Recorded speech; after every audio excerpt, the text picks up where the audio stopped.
Hi guys, it's our last night here sa Tokyo. So tomorrow morning, pupunta na kami ng Chiba. Chiba ba yun or Narita? Basta malapit na sa airport and wala na masyadong stores doon. So, let's do a haul of everything that I got today.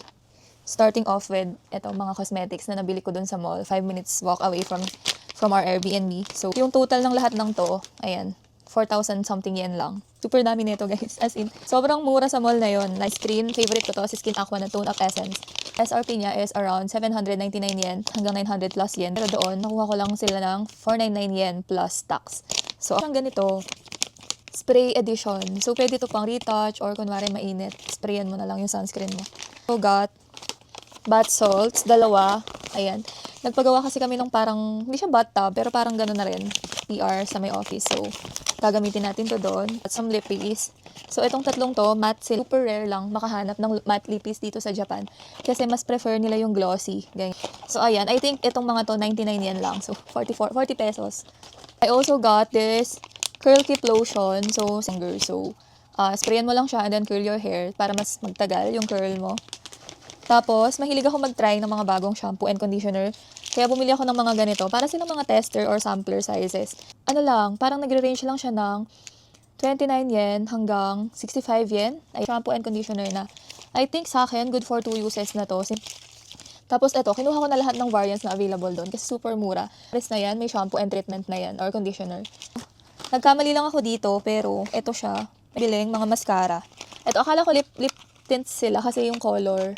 Ayan, mascara tint na talaga siya.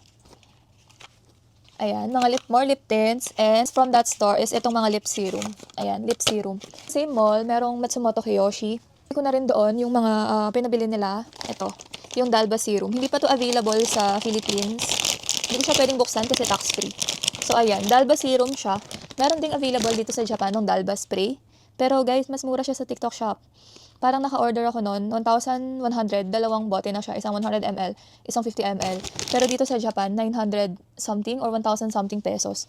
Isang 100 ml lang siya. So if nagbabala kayong bumili ng Dalba spray, tas nandito kayo sa Japan, sa Pinas na kayo bumili. I also got some Canmake powders, pampasalubong ko to kay Pia, kay Nia. Ayan, mga Dalba tuloy, Canmake powders, ayan. Kagaya nung binili namin ni Ate Shane sa Osaka. Itong Kiss Me mascara. Kasi gamit ito ng kapatid ko, tas as in, ubos na ubos yun sa kanya. Ako munang mag-lilo sa mga eyelash extensions. Magmamaskara muna tayo, i-try natin siya. Ako ng sarili kong Dalba serum para matry. Itong maliit na to, 11,000 mahigit yung total niya in yen. So around mga 5k pesos. Ayun lang siya. Tapos as compared sa mga to, itong madaming to, 4,000 yen something lang. So mga 2k, less than 2k pesos.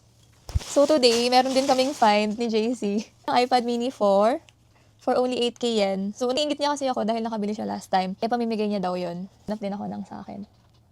Lang guys, tingnan natin kung may mapamimili pa kami bukas. Pero feeling ko wala na. Hindi ko alam kung magdodonky pa kami eh. Baka tamarin na siya. So, bye!